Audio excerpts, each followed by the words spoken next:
सुप्रभात सभी को। हमने जो एक यात्रा प्रारंभ की थी इतिहास की, मध्य प्रदेश के इतिहास की, जिसमें हमने प्राचीन काल से प्रारंभ किया था, जिसमें अज्ञात काल, पाषाण काल, महाजनपद काल, हर्षवर्धन काल, गुप्तोत्तर काल, गुप्त काल, मौर्य काल, इन सब के बारे में पढ़ा था। यदि हम ऐतिहासिक कालखंडों को विभाजित करें तो उसमें हमने देखा था कि इतिहास के 3 कालखंड थे, जिसमें प्राचीन, मध्य कालखंड और आधुनिक कालखंड था। यदि प्राचीन काल की बात करें तो ये चला था अज्ञात काल से लेकर 800 ईस्वी तक। और मैंने आपको बताया था कि हम अज्ञात काल से प्रारंभ करेंगे और 800 ईस्वी तक पढ़ेंगे, तो वो हमने पिछली क्लासेस में कंप्लीट कर लिया था। जो इसके बाद प्रारंभ होता है वो होता है मध्यकाल, अर्थात 800 ईस्वी से लेकर 1200 ईस्वी और 1200 से लेकर 1800 ईस्वी। जो दो एक कालखंड है, 800 से 12, उसे पूर्व मध्यकाल कहा जाता है, और 1200 से 1800 का जो कालखंड है वो कहलाता है उत्तर मध्यकाल। अभी हम पढ़ रहे हैं पूर्व मध्यकाल के बारे में, अर्थात 8वीं से लेकर 12वीं सदी के बीच। ठीक है, उसके बाद में पढ़ेंगे आधुनिक काल, अर्थात 1800 के बाद की घटनाओं के बारे में, वो आधुनिक कालखंड में आएगा। ठीक है, तो जो पूर्व मध्यकाल था, पिछली क्लासेस में हमने एक राजवंश के बारे में बताया था। जो पूर्व मध्यकाल का सबसे पहला वंश था वो था कलचुरी वंश। कलचुरी वंश में 2 शाखाएं थी, जिसमें पहली शाखा थी महेशमती शाखा और दूसरी थी त्रिपुरी शाखा। महेशमती शाखा थी, इनकी जो राजधानी थी महेश्वर थी, खरगोन वाले क्षेत्र में, निमाड़ वाले क्षेत्र में इनका शासन था, इसलिए इनसे महेशमती शाखा कहा गया। और जो त्रिपुरी शाखा थी, इनकी जो राजधानी थी वो थी त्रिपुरी, इसलिए इसे त्रिपुरी के कलचुरी कहा जाता था। ठीक है, तो महेशमती शाखा के जो प्रमुख शासक थे वो थे बुद्धराज और शंकरगढ़ वगैरह के बारे में मैंने बताया था। उसके अलावा जो त्रिपुरी शाखा थी, उसके जो प्रमुख शासक थे वो थे कर्णदेव, गंगादेव, युवराजदेव, लक्ष्मणराज, इन सब के बारे में मैंने बताया था। जो अगला राजवंश है पूर्व मध्यकाल में वो है चंदेल वंश, और मध्य प्रदेश के इतिहास की दृष्टि से ये बहुत महत्वपूर्ण है, क्योंकि इसमें बहुत सारी रुचिकर बातें आपको जानने के लिए मिलेंगी। वैसे इतिहास से पूरा रुचिकर है, बस उसको थोड़ा सा कॉन्सेप्चुअल तरीके से पढ़ा जाए, नहीं तो बोरिंग भी कम नहीं है। बस निर्भर करता है आपके पढ़ने के तौर तरीकों पर। कुछ लोगों का ऐसा मानना है कि उनका बैकग्राउंड मैथ्स था या फिजिक्स, केमिस्ट्री, ये सब था, और इतिहास को पढ़ना समझना काफ़ी कठिन हो रहा है उनके लिए। तो ये कोई एक्सक्यूज़ नहीं होना चाहिए मेरे हिसाब से, क्योंकि मैथ फिजिक्स जिसने पढ़ ली तो उसके लिए तो इतिहास और भी सरल हो गए। बस आवश्यकता है रुचि पैदा करने की, थोड़ा सा आप इंटरेस्ट जगाइए इन सब चीज़ों के प्रति, और काफ़ी बहुत सारी ऐसी चीज़ें जानने को मिलेंगी कि आप कभी बस में से भी सफ़र करेंगे ना, ट्रेन में, बस में, कहीं पे भी सफ़र करेंगे तो आपको बोर्ड कहीं पे दिख जाएगा कि हाँ ये तो मैंने पढ़ा हुआ है, ये तो इतिहास से संबंधित है। आप जाओगे, अब्दुल्ला स्टेशन पड़ेगी तो आप देख लोगे कि हाँ यार यहाँ तो भीमबेटका की गुफाएं भी हैं। आप जाओगे कहीं भोपाल तो रास्ते में सांची पड़ेगा, वहीं से स्तूप दिखेंगे आपको खिड़की से। वो अलग बात है कि आपको विंडो सीट ना अवेलेबल हो पाए, लेकिन बहुत सारी चीज़ें जानने को मिलेंगी, इसलिए साथ बने रहें। चलिए प्रारंभ करते हैं चंदेल वंश के राजाओं के बारे में। नाम से ही पता चल रहा है चंदेल, अर्थात ये थे चंद्रवंशी। अपने महाभारत कालीन जो राजा शिशुपाल थे, जिनका श्री कृष्ण ने वध किया था, वो भी थे चंद्रवंशी। और जो चंदेल वंश के राजा थे, ऐसा माना जाता है कि उन्हीं के वंशज थे। लगभग 98वीं पीढ़ी के जो राजा हुए शिशुपाल के, वो कहलाए चंदेल वंश के राजा। जो कि प्रथम चंदेल वंशीय राजा थे वो थे चंद्रवर्मन चंदेल। उन्हीं को कहा जाता था ननोक देव, इन्हीं को संस्थापक भी माना जाता है। अभी हम इनके बारे में पढ़ेंगे। पहले ये देखिए कि जो ये चंदेल वंश के राजा थे वो प्रतिहारों के सामंत थे, स्वतंत्र नहीं थे। इन्होंने बाद में स्वतंत्र राज्य की स्थापना की थी। तो ये प्रतिहार थे जो कन्नौज वाले क्षेत्र पर उनके सामंत थे, और उन्हीं ने बुंदेलखंड वाले क्षेत्र पर शासन करने के लिए इन्हें सामंत के रूप में नियुक्त किया था। और जैसे मानव अपने आप को मनु की संतान मानता है, तो ये भी अपने आप को हेमवती की संतान मानते थे। जो हेमवती थी वो कौन थी? काशी के गहरवार राजा थे, जिनका नाम था इंद्रजीत। ये भी राजपूत वंशीय राजा थे गहरवार, और चंदेल वंश के राजा थे वो भी राजपूत वंशीय राजा थे। ठीक है, तो काशी के गहरवार राजा थे इंद्रजीत। उनके यहाँ पर एक था राजपुरोहित जिसका नाम था हेमराज, और उसकी विधवा पुत्री थी हेमवती। तो उनकी संतान मानते हैं कौन? चंदेल वंश के राजा स्वयं को किसकी संतान मानते हैं? हेमवती की। और ऐसा पुरालेखों में उल्लेख भी आता है कि ये अपने आप को चंद्र देवता की संतान मानते थे। ठीक है, तो उसी के नाम पर इनका जो राजवंश का नाम हुआ वो हुआ चंदेल वंश। लेकिन बाद में हम देखेंगे कि जिस वाले क्षेत्र पर इन्होंने शासन किया उस वाले क्षेत्र को कहा जाता था जजाक भुक्ति। अभी बाद में देखेंगे, पहले यहां पर आइए। इनका जो मूल स्थान माना जाता है वो है मनियागढ़ छतरपुर में। वर्तमान में भी मनियागढ़ है। लोक मान्यताओं के अनुसार इनका जो मूल स्थान है वो मनियागढ़ छतरपुर में है और इनकी जो राजधानी थी वो थी खजूरबाग। खजुराहो का जो प्राचीन नाम था वो था खजूरबाग, और उससे भी पहले जो प्राचीन नाम था या हम कहें जनपदकालीन नाम था वो था चेदी। मैंने बताया भी था आपको, ठीक है, पढ़ते रहा करें। राजधानी थी इनकी खजुराहो और पुरालेखों के अनुसार इनकी राजधानी खजूरबाग थी। ठीक है, इसमें जो सबसे पहले शासक हुए वो हुए ननक देव, या तो ननक देव या उन्हीं को कहा गया चंद्रवर्मन। इन्होंने ही सर्वप्रथम संस्थापना की एक वंश की जिसे कहा गया चंदेल वंश। चूंकि ये स्वतंत्र नहीं थे, ये प्रतिहारों के सामंत थे, तो प्रतिहारों के सामंत के रूप में इन्होंने चंदेल वंश की संस्थापना की और इनका जो शासन वाला क्षेत्र था वो चंदेरी था। लेकिन इन्होंने अपनी राजधानी को स्थानांतरित किया और चंदेरी से कहां शिफ्ट कर दी, महोबा में। अपनी राजधानी को ननक देव ने स्थानांतरित कर दिया और ननक देव को ही कहा जाता था चंद्रवर्मन चंदेल, जो कि एक हैय्यई वंश के राजा थे। और इसका जो उल्लेख मिलता है वो कहां से मिलता है हमें, एक चंदेल शिलालेख है, उसमें इस बात का उल्लेख है कि जजाक भुक्ति के चंदेल वंश की स्थापना चंद्रवर्मन या फिर ननक देव ने की हुई थी। ये बात है 831 ईस्वी के लगभग। ठीक है, उसके बाद 831 से 845 तक ननक देव ने शासन किया और जो इनके पुत्र हुए वो हुए बागपति। बागपति की बात करें तो इनका जो प्रमुख शासन का क्षेत्र था वो था विंध्य क्षेत्र, या हम कहें विंध्य पर्वत, विंध्याचल पर्वत वाला क्षेत्र था बागपति का। और विंध्य पर्वत को ही इनके शासन का आनंद धाम कहा जाता था। किसके, बागपति के, जो किसके पुत्र थे, चंद्रवर्मन चंदेल, या हम कहें ननक देव के। चंद्रवर्मन चंदेल के बारे में ऐसा माना जाता है, या हम कहें कि जो चंदेल शिलालेख है उसमें ऐसा उल्लेख है कि चंद्रवर्मन चंदेल ने उत्तर में यमुना और दक्षिण में नर्मदा और बीच में हो गई वेतवा, तो दोनों के बीच वाला जो क्षेत्र है उस पर लगभग 35 से 40 किलों का निर्माण करवाया था। और प्रमुख जो निर्माण करवाया था वो करवाया था कालिंजर किले का। इसलिए हम बाद में देखेंगे कि जो जजाक भुक्ति वाला क्षेत्र है अर्थात खजुराहो, महोबा और कालिंजर, तो इनकी जो सैन्य राजधानी थी वो कौन सी थी, कालिंजर में। ठीक है, ननक देव के बाद हुए बागपति। बागपति के जो पुत्र हुए वो हुए जयशक्ति। जयशक्ति और विजयशक्ति दो पुत्र हुए थे बागपति के। ठीक है, एक कब की बात है, 870 ईस्वी के बाद, क्योंकि बागपति ने 845 से लेकर 870 ईस्वी तक शासन किया। 870 ईस्वी में इनके दो पुत्रों ने शासन किया, जिसमें एक का नाम था जयशक्ति और दूसरे का नाम था विजयशक्ति। आपने देखा होगा कि बुंदेलखंड में जो नाम होते हैं उनको शॉर्ट करके बोला जाता है। जैसे अजय नाम है तो अज्जू किया जाएगा, ठीक है, सत्येंद्र नाम है तो सत्तू किया जाएगा। इस तरह से नामों को थोड़ा सा अपभ्रंश किया जाता है। अब उसे चाहे आप अपभ्रंश कहें या बिगाड़ ना कहें, जो भी कहें, बाकी उसमें भी प्रेम होता है। जो मानवीय भाव होते हैं वो प्रेम से भरपूर होते हैं। तो जो जयशक्ति और विजयशक्ति थे उनके नाम भी इसी तरह से अपभ्रंश थे। कैसे, जयशक्ति का नाम था जिजाक या जिज्जा और विजयशक्ति का नाम था विज्जक, ये उनके उपनाम थे। तो जो जयशक्ति थे, जजाक या जिज्जा, इन्हीं के नाम पर बुंदेलखंड का नाम जजाक भुक्ति रखा गया। मैंने बताया था अभी जजाक भुक्ति के बारे में। तो जजाक भुक्ति उन वाले क्षेत्रों को कहा गया जहां बुंदेलखंड पर चंदेल वंश के राजाओं ने शासन किया। और ये जानकारी मिलती है महोबा के शिलालेख से। और जो जजाक भुक्ति था उसमें 3 क्षेत्र शामिल थे, एक था खजुराहो, दूसरा था महोबा, तीसरा था कालिंजर।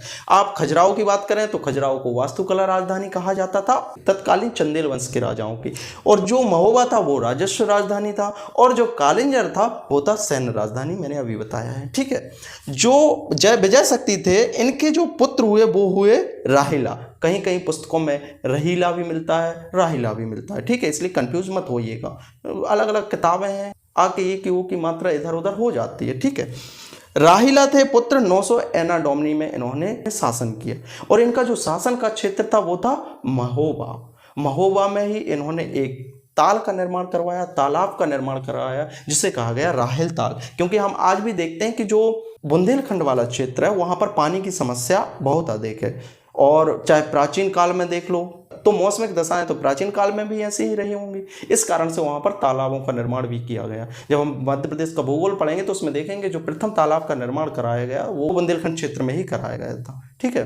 तो जो राहिला थे उनके जो पुत्र हुए वो हुए हर्षदेव या हर्षवर्मन भी कहा जाता है, हर्षदेव या हर्षवर्मन। तो इन्होंने 900 से लेकर 925 ईस्वी तक शासन किया। कहाँ पर? खजुराहो में। तो ये जो शासक हुए, ननकदेव हुए, बागपति हुए, जयशक्ति, विजयशक्ति, राहिला और हर्षदेव, ये शुरुआती शासक थे। इनका जो प्रभाव था उतना अधिक नहीं था, क्योंकि इन्होंने केवल एक सामंत के रूप में, किसके सामंत के रूप में? प्रतिहारों के सामंत के रूप में वहां पर शासन किया था, इसलिए इनका प्रभाव उतना अधिक नहीं रहा था। लेकिन एक नींव तो पड़ ही गई थी। और हम देखेंगे कि आगे जब हर्षदेव के जो पुत्र होते हैं उन्हें एक प्रकार से चंदेल वंश का वास्तविक संस्थापक माना जाता है। तो इस राजवंश से संबंधित परीक्षाओं में बहुत अधिक प्रश्न आते हैं। स्पेशली ये आ चुका है कि जो चंदेल वंश के राजा थे उनका मूल स्थान क्या था? मनियागढ़, छतरपुर में। ठीक है, तो इनके बारे में हम देखेंगे आगे। चलिए देखते हैं हर्षदेव के पुत्र के बारे में, वही वास्तविक संस्थापक थे। हर्षदेव के जो पुत्र हुए वो थे यशोवर्मन, उनका अन्य नाम था लक्ष्मणवर्मन। ऐसा माना जाता है कि जो ननकदेव ने प्रतिहारों के सामंत के रूप में चंदेल वंश की स्थापना की थी, तो उसकी वास्तविक स्वतंत्र चंदेल वंश के रूप में जो स्थापना हुई वो की थी यशोवर्मन ने, जो किसके पुत्र थे? हर्षदेव के। और इनका जो एक अन्य नाम था वो था लक्ष्मणवर्मन। तो चंदेल वंश के जो स्वतंत्र वास्तविक संस्थापक थे वो थे यशोवर्मन। इनके बारे में जो उल्लेख आता है वो आता है खजुराहो शिलालेख में। ऐसा कहा जाता है कि खजुराहो शिलालेख में इनके साम्राज्य का विस्तार उत्तर में हिमालय से लेकर मालवा तक, दक्षिण में और कश्मीर से लेकर बंगाल अर्थात पूर्वी भारत वाले क्षेत्र पर इनका शासन था। इन्होंने एक विष्णु प्रतिमा जो कि एक भेंट स्वरूप प्राप्त हुई थी, इन्हें किससे? पाल वंश के राजा थे देवपाल, उनसे एक विष्णु प्रतिमा इन्हें प्राप्त हुई थी। और उस विष्णु प्रतिमा को इन्होंने चतुर्भुज मंदिर में स्थापित करवाया था। किसने? यशोवर्मन ने। कब? ये है 925 ईस्वी के बाद, 954 ईस्वी के कालखंड की बात। फिर इनके जो पुत्र होते हैं वो होते हैं धंगदेव, जो सबसे प्रतापी राजा माने जाते हैं चंदेल वंश के, वो माने जाते हैं धंगदेव। इनका जो साम्राज्य का विस्तार है उसका उल्लेख भी किस में मिलता है? खजुराहो शिलालेख में। चंदेल वंश के राजाओं के बारे में अधिकांशतः जो प्रूफ्स मिलते हैं, प्रमाण मिलते हैं, स्रोत हैं जानकारी के, वो कौन से हैं? या तो चंदेल शिलालेख या खजुराहो शिलालेख या महोबा शिलालेख, वहां से उनकी जानकारी मिलती है, क्योंकि वो उनका राजधानी क्षेत्र रहा है।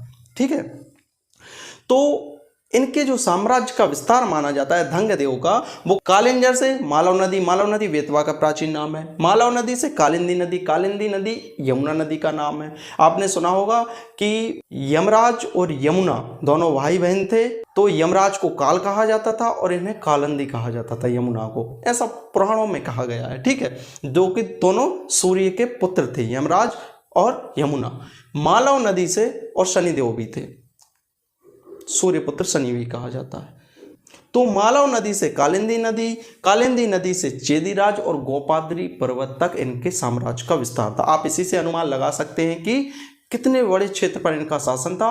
और ये प्रमुख प्रतापी राजाओं में से एक थे। चंदेल वंश के जो प्रमुख राजा थे उनमें धंगदेव का नाम प्रमुखता से आता है। और इन्होंने पाल शासकों से बनारस वाले क्षेत्र को जीत लिया था। और इसमें जो मदद की थी, इनके एक प्रधानमंत्री थे जिसका नाम था प्रभास इनके राज में प्रधानमंत्री थे और उन्हीं की मदद से इन्होंने अपने साम्राज्य का विस्तार किया। इन्होंने पंजाब के शासक थे जयपाल। अभी हम देखेंगे कि पंजाब के शासकों से इनके काफ़ी मैत्रीपूर्ण व्यवहार रहे हैं, मैत्रीपूर्ण संबंध रहे हैं। तो पंजाब के एक शासक थे जयपाल, उनको सुबुक्तगीन के विरुद्ध अर्थात जयपाल और सुबुक्तगीन के बीच युद्ध हुआ था। तो इन्होंने जयपाल को सहायता भेजी थी युद्ध में, परंतु दुर्भाग्यवश जयपाल हार गए थे। जो सुबुक्तगीन था वो था अलप्तगीन का गुलाम और दामाद। उस समय एक प्रथा चलती थी जिसे दास प्रथा कहा जाता था, गुलाम कहा जाता था। अभी हम देखेंगे कि कैसे एक गुलाम वंश भी चला था। कुतुबुद्दीन ऐबक के बारे में और इल्तुतमिश, रजिया सुल्तान, इन सब के बारे में जब पढ़ेंगे काफ़ी रुचिकर चीज़ें रहेंगी, बहुत मजा आएगा उसमें। तो यहाँ पर देखते हैं जो अलप्तगीन था उसका एक गुलाम था जिसका नाम था सुबुक्तगीन, वो दामाद भी था। ठीक है, गुलामों से भी शादी यहाँ हुआ करते थे, वैवाहिक संबंध हुआ करते थे। तो वो गुलाम था और दामाद भी था। वो किस वाले क्षेत्र पर शासन करता था? गजनी वाले क्षेत्र पर। तो गजनी का शासक सुबुक्तगीन, जिसका पुत्र भी हुआ था महमूद गजनवी। अभी उसके बारे में बाद में पढ़ेंगे, पहले यहाँ पर आइए। विषय से विषयांतर हो जाते हैं बातों बातों में।